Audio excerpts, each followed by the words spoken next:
Good morning, afternoon, or evening, everybody, and welcome to ReZOO, the Zoo Review podcast. I'm your host, Jack Baker, and today I am joined by my fabulous co-host and fellow passionate zoo lover, the one and only Jodi McFarlane. Say hello, Jodi. Hello, everyone. Presented by Pangolin, the conservation podcast. This sister show promises to explore, appreciate and highlight the fantastic conservation work of zoos from around the world, while also offering a perspective on the visitor experience. Today, we are talking about the oldest scientific zoo in the world, the one and only London Zoo. Home to just about 15,000 animals, this zoo is overflowing with fantastic history, incredible species, and Harry Styles music video sets. Oh, I'm so glad we're recording this after that happened. As always, we are going to walk you through our experience, some of our favourite creatures, their conservation projects, and some of the moments which made our visit truly spectacular. We will then wrap up, as always, with our 2 stars and a wish. So, without further ado, let's get started.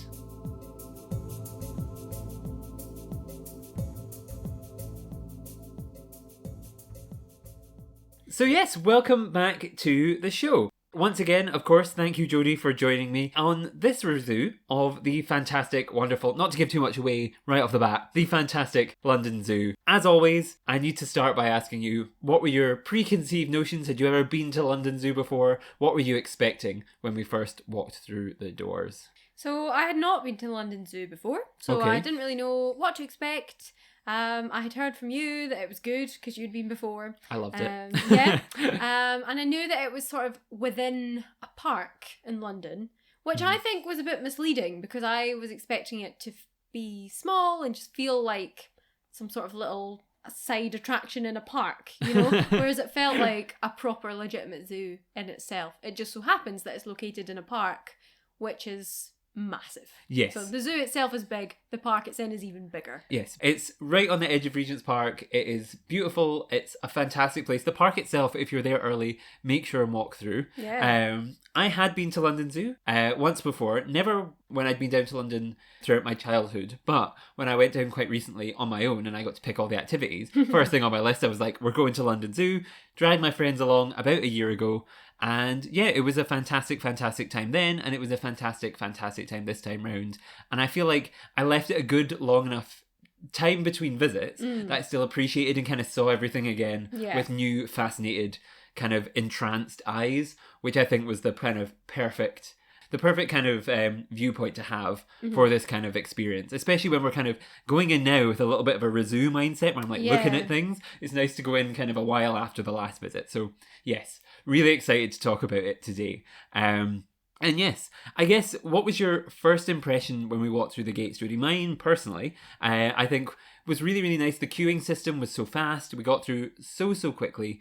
And then, even though it seemed like a miles long queue, everybody seemed to be kind of rolling in quickly. You walk through these gates. There's a big statue of the Western gorilla Guy, who is named after Guy Fawkes, because he arrived at the zoo on Guy Fawkes Night. And I think what was really sweet when I was doing some research is this amazing creature, very beloved. They have a big statue of him at the entrance because he was such a gentle giant. He used to be...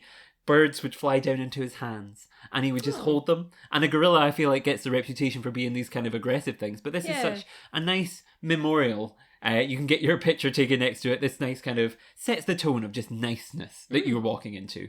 I don't know. What was your first impression as you walked through those gates? I don't know. And I feel like I certainly don't remember seeing a gorilla statue, which I feel like is really going to set the tone here. This whole review, it'll be you being like, remember that? And me being like, no. That's not a reflection on London Zoo. That is just me being so overwhelmed that I'm like, just not even paying attention half the time. But yeah. Fair. Yeah, fair. That's fair. And also, I think, because when there was a big queuing system, you had to go through like a little security check and stuff, and I got separated from the rest of you guys. So I feel like I was away doing whatever that was, and you had to hang about waiting on me. So maybe you had quite a peaceful first experience of going in. I feel like mine was less so. Yes. But we reunited and it was fine. Yeah, it was just as you went through the door, you know, when they were like, do you want to have your picture taken with the gorilla? Oh, yeah. That's what that was. Oh, Oh, I didn't see, I think that put me off because I was like, no, I don't want my picture taken. No, thank you. So I just really quickly walked away. Didn't clock what it was I was getting my picture taken with. Yes, after we just walked for about an hour from our hotel because we're like, it's not that far. Yeah, I can see why you're like, no, I don't want a picture taken right now. That's fair. No. That's fair. So yes, that was kind of the first impression, and then we kind of immediate first thing we went to was the Reptile House because it's right there. So we walked in and we're kind of using it. A couple of my friends that we were meeting there were a little bit late, so we just kind of hopped in there straight away. And I think it's a great thing to kind of go into straight away because there's so many bizarre, wonderful things and strangely active, bizarre, wonderful things. Like, usually when you walk into a reptile house, it's a very chill vibe. There's things sitting under heat lamps. There's things not doing very much. And I don't know whether we were just lucky with our timing first thing in the morning or whatever it was. All of these things up and about and having a good time. And I just loved it. Loved it, loved it, loved it. Couldn't complain. It was really big as well. It was a huge really loop. Big reptile house. Normally a reptile house is like, there's a couple of tanks in it, you know, and it's nice, but it's just a little feature. Whereas this was like, it just kept going and going and going. And I was like, oh, there's more. And then you went around the other side and there was even more. Yep. And I feel like I could have spent a good couple of hours just kind of stood looking at things. Yeah. Like if you're a reptile person, you could be in there alone for a while. It's good. And I think what's interesting is they're actually building a new reptile house. Which we visited with a couple of people who we know who work there, and they were fabulous and fantastic. Adam and Holly just they were brilliant tour guides. They showed us around and it was just the best thing. So thank you very much if you're listening. This is how I know if you'll listen. I'm calling you two out specifically. So but yeah, so they showed us around, or Adam showed us around this reptile house and he was telling us about how they're building a new one, and like, I think it was great. I think like it was just, I don't know how they're going to improve on it, but it was a great first impression to have made. It had things like crocodiles and Gila monsters and tree boas and all of these things. I think especially like the things like the Gila monster, which was like, it's the only venomous lizard I think you find in North America that you don't really see in the UK. It's kind of an unusual thing. Like all of these frogs as well, which we know aren't reptiles, but it doesn't matter, they're there and they're fabulous, and it was just like this really strong first impression, and I just loved it.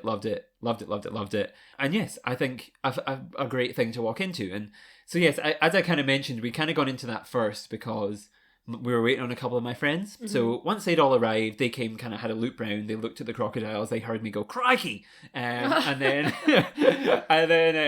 we walked out, and basically the way that London Zoo is split works perfectly for a zoo, because it breaks it down into a couple sections. It's split at the moment, I don't know if they'll continue this after COVID, but it's split into 3 kind of loops. There's the pink loop, the orange loop, and the blue loop, and each of them kind of take you around different areas. So I know there's been a couple of people listening who've been watching, who at home are following our footsteps as we go around the routines on maps. I think that's such a good idea. So if you're following us on a map at home, the first thing we went round was the pink loop. Just before we head off on the pink loop though, I've got something else I'd like to say about the reptile house. Oh, okay. And I just wanted to highlight this because I loved this in the reptile house, which was, do you remember the exhibit that had the white tree frogs in it, and it was made to look like a bathroom? So the whole thing with them, we used to do talks about them in the aquarium, like the whole thing about them is that quite often you find them in people's bathroom, in your toilet bowl or in your shower, because they're attracted into people's bathrooms where you've got all the steam and it's all warm and, you know, humid and stuff. And I just really loved that rather than just have them sitting in a vivarium, you know, like you'd get with most frog exhibits, that it was all decked out to look like a bathroom. Like there was this glass wall from floor to ceiling. There was a toilet in it and a sink, and, you know, so it was made to look like a bathroom.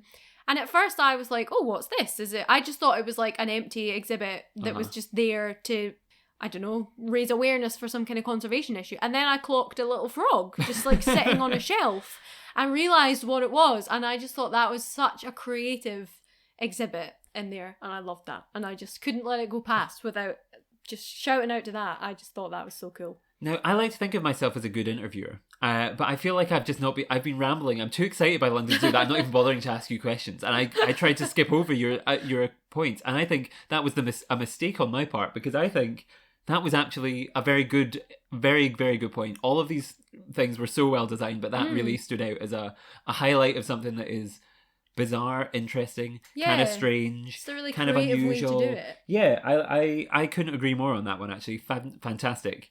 So yes, any final thoughts before we move on?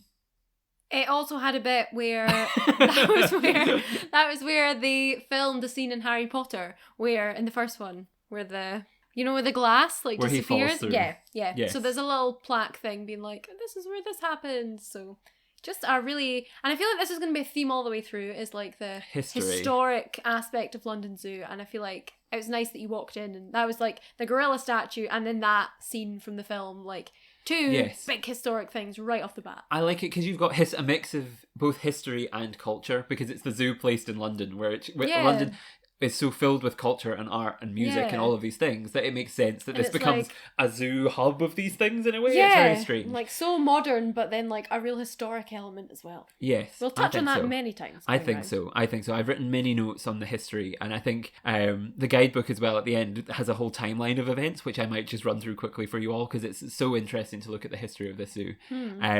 But yes, that's a very good point to mention. Like, if you're a big Harry Potter fan, then it's an iconic scene from an iconic movie where most of it is shot in kind of studios and things, and this is a place you can tangibly visit. So yeah, it's a nice memory of childhood. I'll be interested to see what they do with that building as well, since they're moving to the new Reptile House once it's all finished. Yeah. Like, what are you going to do with that? It's one of the first buildings that you come to, you know? Yeah, interesting. I'll be intrigued, because it's like right in the front door. Yeah.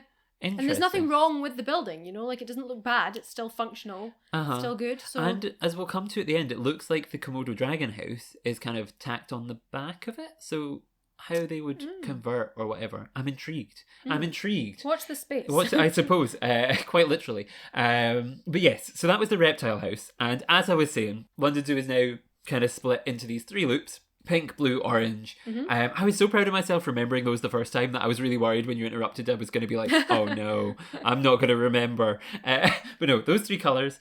And the first one we went round was pink. So if you're following on your map, sorry to get you too excited, you can now move on to the pink loop. And the first thing you come into with the pink loop, I think is a great start, is painted hunting dogs, African hunting dogs.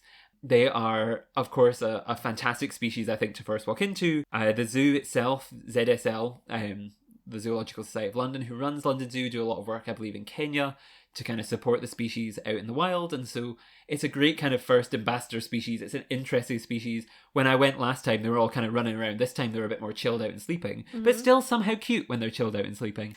Yeah.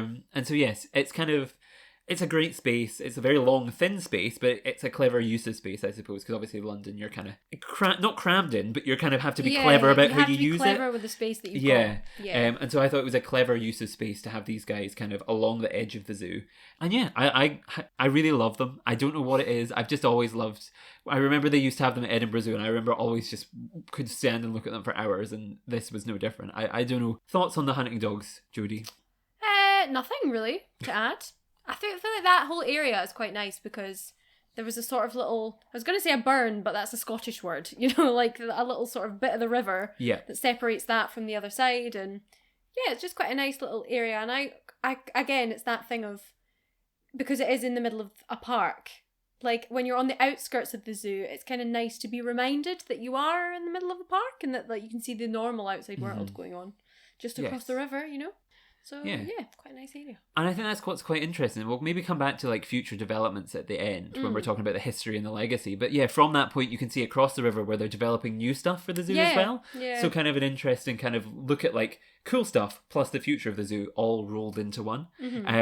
Something which I didn't mention actually when we were talking about the conservation project, which I really appreciated in the guidebook, is that they're fitting tracking collars to dogs in Kenya to help them kind of live peacefully in the same environments as people, and they compare them directly to Fitbits for dogs, and I'm like, love that. I'm wearing my Fitbit now for the recording because I'm one of those annoying people, but yes, so I like that little comparison. That it felt like they were speaking directly to me. They knew their audience there. And so yes, once you've seen the hunting dogs on one side, on the opposite side is the inside giraffe house. Now we'll come back to the giraffes in a second because I think they make more sense to come a little later on. Yeah. But because we kept going along kind of outdoors, and the next thing we kind of encountered was the Okapi. There is the hope of seeing warthogs, but literally every single time, my friend Sarah, who visited with us, shout out to Sarah if you're listening, hello, she says she's never seen the warthogs. Adam, who we were with, who worked at the zoo, said, I saw them yesterday. So maybe it's just a luck of the draw thing. Yeah. We did not see them that day. But you loop round the corner and you are come face to face with something I spent a long part of our Chester Zoo, ReZOO, talking about, which is the Okapi. Mm-hmm. And what's interesting, I think, actually, is as I talked about in the Chester Zoo review, I think it was kind of the Okapi was a relatively recently discovered species. It has that complex history where people think it was related to zebras, but in fact it's more closely related to giraffes. Their tongues kind of give that away, and the ossicones, and like they can lick their own eyeballs and stuff. Really weird, fantastic. And yes, so I think what's amazing to have them at London is that actually it was first declared that they were a new species in 1901 at a ZSL meeting. Oh. So it's a nice bit of legacy, a bit of history coming through, not just in the buildings, but in the species themselves, because it is, ZSL is such a like scientific force. Yeah. Like it was great to see that kind of coming through, and I really, really loved it. And yeah, something else interesting before I let you talk about okapis, because I love them, and I found this out the other day, and I think it's so interesting that okapis eat stuff that is poisonous to us, but they also eat charcoal, and scientists think they eat the charcoal to kind of like stop the effects of the poison.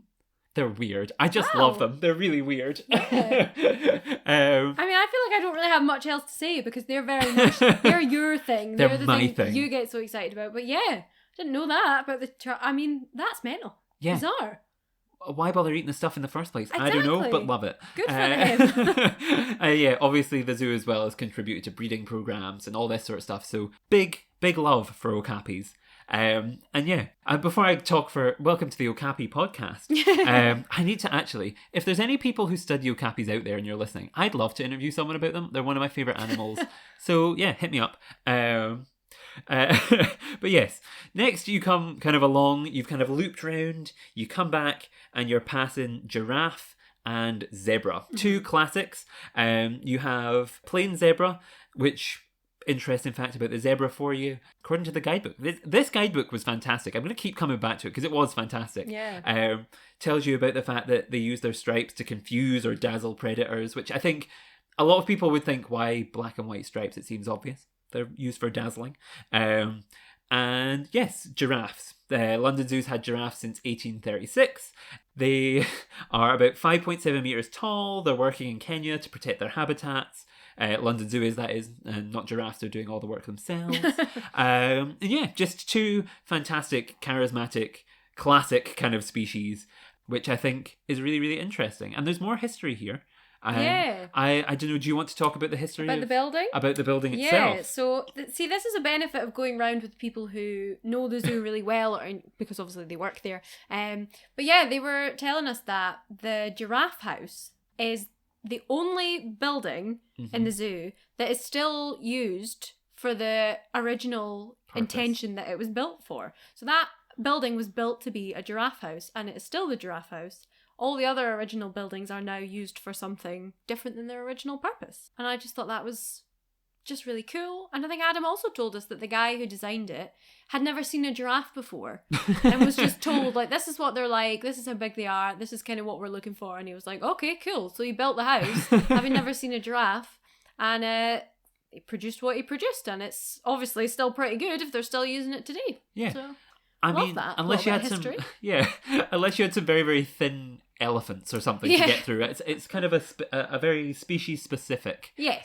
But yeah, it works. If it works, it works. Yeah. And yeah, I think fantastic. And I think actually one of my favourite gifts, I think, is a film from London Zoo, because I still it's a giraffe popping its head up, and I don't know why. I now recognise that building. It's so iconic that I'm like, oh, hang on. Now that I've been and seen it in real life, that is London Zoo. So yes, a fantastic kind of, another bit of legacy, a little bit of history there, which I really, really, really liked. And yeah, just love giraffes, love zebras. And I love what comes up next. It's really it's open and strong for me, London Zoo. Yeah. You've got the dogs, okapis, missing warthogs, but that's cool. No one cares, because next You have the fabulous little pygmy hippos. Mm-hmm. And I just love pygmy hippos so much. They're about a fifth the size of a regular hippo. They sweat suntan lotion. What more could you want from an animal? And yeah, I think another interesting thing, there's only 2,000 of them left in the wild, but ZSL are kind of helping support conservation in Liberia to kind of protect the wild populations as well as populations within zoos. Again, should be applauded. And yeah, I guess I would ramble for so long about these guys. I don't know, did you have thoughts on the hippos? Maybe talk about their space, because I'm talking, I don't know, about something. Yeah, they had an indoor and an outdoor space. When we went in the indoor space initially, it was a little bit tricky to see them. Yeah. But then they appeared from somewhere, and they were there, and there was a keeper outside, and then the keeper kind of let them through, and yeah, don't have much else to add. Just it was quite a nice space for them. Mm-hmm. Everyone loves a hippo, don't they? I think it was probably the best pygmy hippo space I can remember seeing, and I've seen them at a couple places now. We have them at Edinburgh. Mm-hmm. We see them in a future ReZOO. We saw them again at Whipsnade.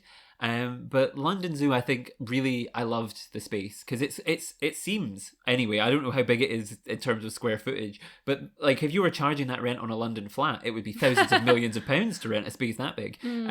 For the hippos, and I loved it. It was a creative, bright use of space, and we were also very lucky in that we went on a really nice day, so it just felt very like luxurious and nice and kind of just nice. I like how I say that, and it smelled like feces. I'm like luxurious. Smells like poo. But yeah, fantastic. Loved it. Again, 10 out of 10 for hippos. Just love Hippos love are always hippos. a 10 out of 10 in my book. I really do think Love so. them. Yeah, especially when they do the little ear thing where they like go and they just like slap their little face. I'm sorry if that was probably gross to listen to, but they just like slap their little ears. Just be grateful you didn't have to see my face when I did that. Moral of that story is we do love a hippo. We stan the hippos. Yes. And yes, next, before Moving swiftly on, we then have the lemurs. Now, the lemur house was really cool. It was a lemur walkthrough. And last time I was there, they were all over the place. They were jumping backwards and forwards. They were up on the tree bits. They were hopping and this way and sunbathing and doing all the fun ring-tailed lemur stuff. Mm-hmm. Jodi had a different experience. They were all asleep. And I don't know, did that affect your enjoyment, or did you still appreciate the space? That was the bit you walked through, and they had like the outdoor bit, and then we went in the house, and they were all in the house, which is fine. You know, they can be wherever they want to be. But yeah, I can see that there was a lot of potential in that it was a really decent outdoor space. You know, it was big, a big leafy walkthrough. So it would have been really cool, I think, had they been outside. Mm-hmm. But even saying that, even though they weren't, like, it was still cool seeing them inside, because the indoor area is quite big as well, and there were a lot of different sort of viewing windows. So it was still good, but yeah, it would have been cool to see them outdoors. But I can still appreciate the space that they have, even without seeing them in it. Mm-hmm, mm-hmm. And they had a type of lemur I think I've never seen before, and I can't remember its name. It was there was the ring-tailed lemurs, and then there was this little brown guy who was really fuzzy. He had these big brown eyes, and his name is escaping me. As seems to be an emerging theme in ReZOOs, I just forget the name of really cute, important species. But I think it's really great to see lemurs, and especially unusual lemurs alongside the ringtails, because I think they get these kind of... They get the focus, they get the kind of love, but there's all these other ones out there. Again, listen to the Land of the Lemurs series that I did with fabulous conservationists from and working for Madagascar and all of the species there. Go and listen to that, because there's so many great tips on how you can help these amazing, charismatic, wonderful creatures. So yes, that was the lemurs. And then you walk through and you go down into their nightlife zone. This was so cool. Yeah. I feel so bad for when I went last year. My friend Jack, another Jack, refused to go down there because he's scared of rats, and there was some big old rats down there. But I feel like he missed out on what might have been one of my favourite parts of the zoo. Someone who was with us this time wasn't a massive keen. fan, but I feel like. And I get it, like, and you are sort of going down the stairs underground a little bit, and it's all sort of dark, and it's not like one room, like it is quite a big bit that you kind of look round, so I can see if you didn't love it, you would rather probably just avoid it. But you're missing out, because it's just a cool part of the zoo, isn't it? Yeah, and the rats are more rabbit-like than rat-like, I would say. They're and very also, cute. Good luck even seeing them, Like, unless you're going to stand there and be really patient and one happens to dart in front of you, you could walk through and not actually see them. And also, we should point out, it's not like rats running about your feet in the dark. Like, they're in enclosures.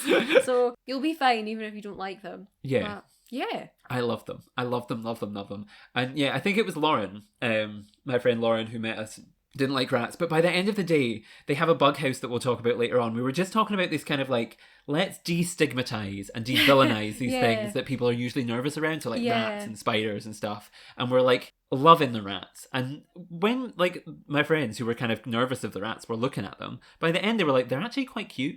They're quite strange, but they're quite cute. So there you go. And down there was actually stereotypically cute things as well. You had things like the bushbabies, loris, and potto, which is the only place you can see potto in the UK, is London Zoo. And yeah, I've written down some, there was eyes as well. And this just goes to show the weird things that happen at night, because I've written down some fun facts about each of the animals. Oh. And it's a shame, listeners, who are not going to be able to see Jodie's face for these. So the interesting fact about the eye is it has a long finger and it taps on things, and it taps with this long finger because it's trying to work out where is hollow in a tree. Okay. Because if it's hollow and then it hits something, it's like to be a little grub or something that it can get in and scoop out. That's cool. Yes. The next one is also to do with eating. It is the bushbabies have comb-like teeth, and that's because they scrape acacia gum off of trees to snack on. The potto has small spines as a deterrent, and they think it's as a deterrent for predators. Okay. And my personal favourite, goes to the loris, who pees on their own hands and feet to improve their grip strength on...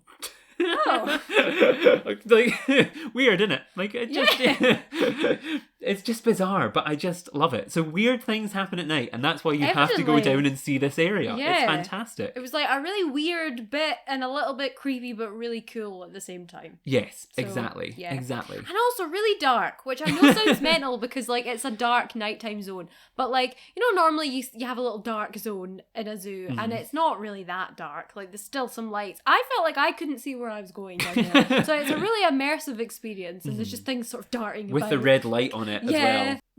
So you have to head down. You might lose your mind and lose track of time for a little while, but you know what? It's part of the fun. Yeah, it's a bit ooky spooky, but there you go. It's fine.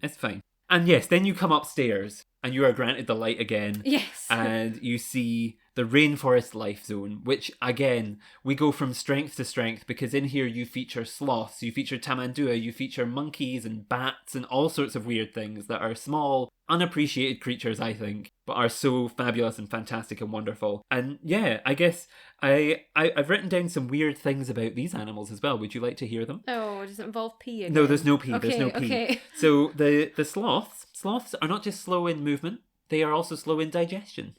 They take a week to digest their food, which you may have known already. Also, they can't shiver. So if they are cold, they have to go into the sun to reheat themselves and warm themselves up again. The tamandua is a tree anteater. So it's like a giant anteater, which is probably the most common type of anteater you'd picture in your head. Long tail, kind of snout. They're tree anteaters. And they are short-sighted. And the zoo will take them out if they go on little walks on the ground. Because this area was very immersive. Like, any animal could really be very close to you. And, like, these animals could, like, walk along the ground. And whenever they're walking along the ground, they have to have assistance from people. Because they're so short-sighted, they might walk into, like, someone's ankles. Oh. Very sweet and endearing. And we've had an interview, actually, with Dr. Arnaud Debier, who works on anteaters, so you can go and listen to that and if you want to learn more about them. You had fruit bats, which I love, flying foxes type sized huge bats, which are shockingly cute if you look at their faces and Google them. And an interesting thing about them, they're pollinators. So bats, because they go from tree to tree, they get all the stuff stuck to them, and they'll help pollinate plants. Quite interesting.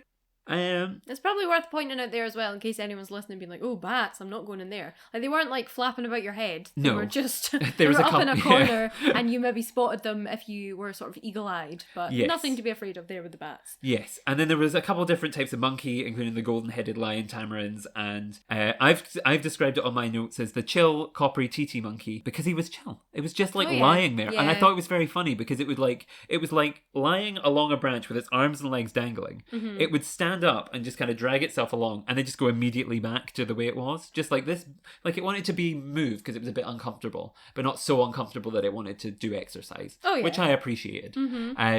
And yeah, so those are some little fun facts about the animals of the rainforest life. I feel like this is really turning into an audio guide for listeners. If you go to London Zoo, stick this in your ears, walk the route we walked and listen.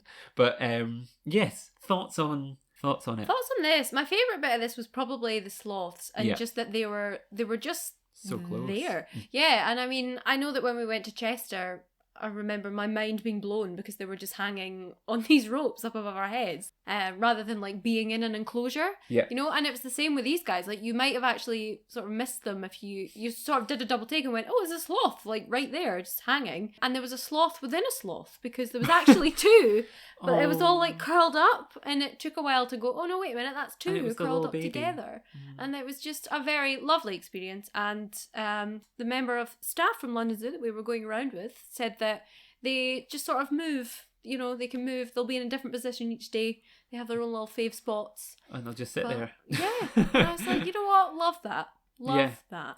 I like how as we went round, you were talking to Adam and Holly, and I was being the tour guide for my friends and being like the nerd to be like, did you know this? And you were actually taking the time to talk to the people we'd come specially to see and like chat to, and I was like, hi Freya. It was a great time. And I think something that was quite interesting actually, I looked on the ZSL website before we started recording today, and I thought what was quite interesting, just to highlight one of their conservation projects that kind of relates here, is that actually they work out in the wild to protect the pygmy three-toed sloth. Which is only found on an island off the coast of Panama. It was only described in 2001 and it's critically endangered. And so they're doing these works that it's not just a zoo that sits and goes, look at the animals. It's a zoo that puts its money where its mouth is and has this kind of underlying foundation behind it that does great scientific research and work. And so they kind of are looking to kind of ensure the conservation of this sloth species as well, which I think it's two-toed sloths they have at the zoo, but like it gets the message across. I think you fall in love with one sloth, you fall in love with them all. Yes, absolutely. Yes. So yeah, that's kind of the Rainforest Life zone. Any thoughts before we move on? Because I did enjoy this zone. Yes, but not really what you'd expect me to be talking about. So at this point, there was a classroom in this section. Oh yeah. I don't know if you were here for this or if you were off chatting. I was probably like, Tamandua, but yeah. So I was talking to Adam about this, and this was something I liked about London in that they have their education building, which is the whole building, but they also had like individual classrooms scattered about at different points in the zoo. And like there was one in that building that then you sort of are looking out at the rainforest area when you're sitting in the classroom. So they'll do those sort of specifically themed lessons and things in there, like that with makes sense. School groups. And that was a sort of consistent theme. There was classrooms in specific areas to specifically learn about that sort of area or those animals. And I just quite liked that. I just thought it was a nice touch. Maybe less exciting to visitors because the classroom doesn't really apply to them, but obviously we're looking at the whole zoo, the whole shebang, and I quite like that. I'm going to jump in there. It does apply to normal visitors because if I was trying to walk through there and there was 40 kids sitting screaming trying to learn something... True. I'm not going to... It would take away from my experience because it would remove the piece of this kind of nice zone. Yeah. So to have a removed space, it actually improves life for everyone. So, that's true. Yeah, positives. And so yeah, really, really loved that. And the just selection of species I think was really, really interesting. I think there was also a fish tank in there, which there was had maybe angel. Yes, it was like you kind of looked up to it and then looked back. Yeah.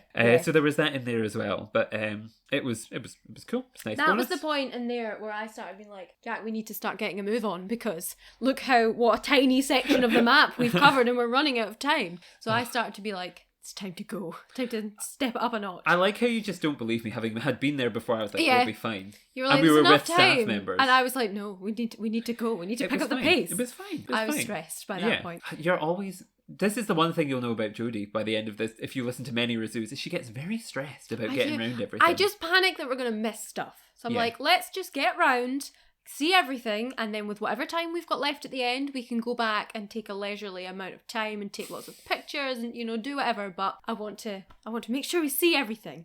And if you could see the map of London Zoo, we had covered a very small section of it on the map, and it was almost lunchtime. And I was like, oh, wait a minute. We need to start going. Yes. So we then, by almost lunchtime, we mean it was like 11. We'd been there like an hour. We'd been up for a while. So yes, we then walked out of the rainforest zone, into the area which I believe Adam said was formerly known as Happy Families, because it used to have something else there, and now it's just the meerkats and otters, so now it's just meerkats and otters. So you had, a meerkat space and an otter space. The standard short-clawed otters who've made an appearance, I think, in almost every ReZOO so far.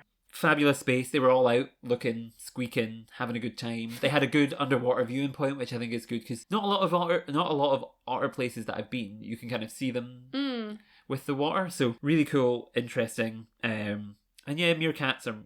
I mean, I almost said meerkats and meerkats. I do like meerkats. I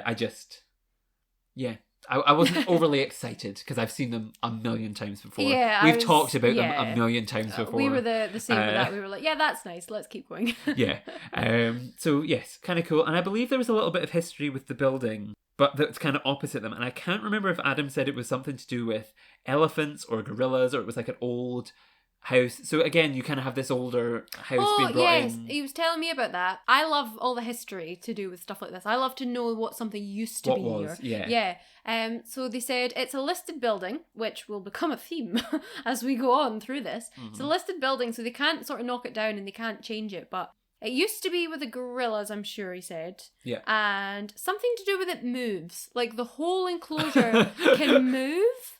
Like it can sort of rotate. And I didn't really understand, but it sounded cool. And he was like, obviously we can't use it for that anymore. The gorillas have a much bigger space now. But because it's listed, we can't change it. And it's a really important part of the history of the zoo. So this is why I was really glad that we were going round with a member of staff, because you would never know that normally. You would just look at it and be like, oh, what's that? It's really nice for me to hear like all these cool stories about what it used to be. I love all that kind of thing. What I will say though is there was quite a lot of history signs. So maybe most of the things you would know actually, like about the kind of history. So yeah, although we had our own kind of personal tour guide, it would be a bit nice to kind of, even if you're not there with someone, there's often signs that explain what the historic relevance is, which I think is good. And so we then kind of walked along, and I think what's quite interesting, you have to get you go under this kind of tunnel to get back to the main part of the zoo. And what was really nice, and I don't know if you remember, they have these huge paintings. Yeah, like on the walls, murals. Yeah. Of like, it was like all the animals are like knitted together. Yeah. And then the bee is holding the like thread and it's like flown around and knitted everyone. It's really cute, really cool. Did Adam not say they were the edge species? Yes. It's like a project that goes all the way through. Yes. That was, each one of them was like a mural that was all So yeah, we'll talk about it a bit at the end, but London Zoo and ZSL kind of have put together this EDGE project, which means evolutionary distinct and genetic, maybe? I've written it down. Evolutionary distinct and globally endangered. I don't know why I'm so happy about saying globally endangered, but there you go. Evolutionary distinct and globally endangered. And it's a project that kind of focuses conservation efforts on species that are incredibly, incredibly endangered around the world. And I guess, I mean, this is a perfect point to talk about it. It kind of uses both the kind of red list, kind of IUCN ratings, different kind of reptile, kind of all sorts of the specific conservation-y lists that rate things as endangered or whatever they are, uses all those lists, and also uses kind of a factor of like how evolutionary distinct the animal is. Yeah. So like how long has that animal been evolving on a kind of tree, on the tree of life by itself? And that kind of gets it points, and then it comes together and it makes it an edge species. And London Zoo does a really good job because it's a good way of kind of their way of prioritizing species, because not only are the animals endangered, they're also so unique that if they were to be lost, we would lose something from this planet that is so important and so precious and so wonderful that, and so unique and special, that it would be gone forever. Yeah. And so it focuses on things like echidnas and Sumatran rhinos and all sorts of kind of really strange things. Like if you think about echidnas, they're mammals that lay eggs. There's so few things. And then it's got it kind of looks at that kind of and just kind of sums it up in a really nice way. And I think it kind of takes into account the IUCN red listing rating, and also it's such a clever way, I think, of I really focusing attention. And it gives attention to things as a podcast which focuses on species that are underappreciated and species that are perhaps overlooked. This particular project, to me, is so special and so important and so so just like fabulous and wonderful and thoughtful, and I just love it. And I couldn't praise the Zoological Society of London enough for thinking of this type of thing. Yeah. I'm sure there will be people out there who criticise it because no rating system is perfect for animals, but it seems like a pretty good standard kind of way to think about things to me. So Yeah. really big fan, really big fan of that. And it's Bremerized beautifully in this mural within the tunnel that then goes through to the rest of the zoo adventure. And yes, when you come out of the tunnel on the other side, there is where we had lunch. It brings you back to where the gift shop is, where the restaurant is. Giant carousel. And yes, we stopped at this point to have lunch. And I would say, in terms of London pricing, I did not begrudge paying what we paid. Yeah, because okay. we've definitely paid... we definitely paid a lot more for like takeaway lunches in London, like while we were there visiting. And so yeah, it was like I had a sandwich and it was just kind of nice. Sandwich. Yeah. I had a slush puppy as well, and all sorts of stuff. It was just really nice. I don't know. What were your thoughts on lunch? Yeah, I mean, they had a few different options. They had like their big restaurant where obviously you can sit in, but then they had like a little stall outside it that you could just get sandwiches and, you know, more snacky things that you could then take away. There was like benches and stuff dotted about. But then there was also like, we just kind of sat around the side of, we were just sort of sat on a wall, you know, and it was quite a nice spot to just sit and people watch, and the carousel was there and you were in the middle of everything, and yeah, it's fine. It just felt lively. And on a nice day, one of my friends was like, I'm just going to sit here read a book. I'm just having such a nice time sunbathing. And it was just a nice like zone to be in. Yeah. On a rainy day, perhaps not so much. Yeah. But we were fine. Yeah, and there's that sit-in restaurant, which I think would be fantastic. But yeah, I didn't I didn't, because of the weather, didn't feel inclined to go and sit in a restaurant. Like, it was nice to be outdoors and just kind of chilling in the sunshine, which was nice. So good lunch effort from the zoo. Hello everyone, so sorry to barge in like this, but once again, me and Jodi have spoken for far too long. For that reason, we are going to split this ReZOO in two. We're going to leave today's episode here, and next time we'll be back to discuss even more of London Zoo's incredible history, conservation work and species. We're going to talk about things like the gorillas, the lions, the tigers, birds of all shapes and sizes, red river hogs, Komodo dragons, all sorts of amazing things. We'll also be wrapping up and giving our 2 stars and a wish, and talking about stuff like the gift shop and the overall visitor experience. So please make sure and tune back in for that. With all of that said though, that brings us to the end of today's ReZOO. Before I go, I just want to encourage you all to follow the podcast on your streaming service of choice and on social media. We're at Pangolin Podcast on Twitter, Instagram, Facebook and LinkedIn. I also want to say a massive thank you to all of you for listening. We wouldn't be able to do these amazing things without you, and these trips are just, they bring so much joy to my life. So I just want to say a massive, genuine thank you for, allowing us to do that. Thank you so much. Now, before I get too emotional, I should probably say, yes, until next time, thank you so much again, and goodbye, everyone.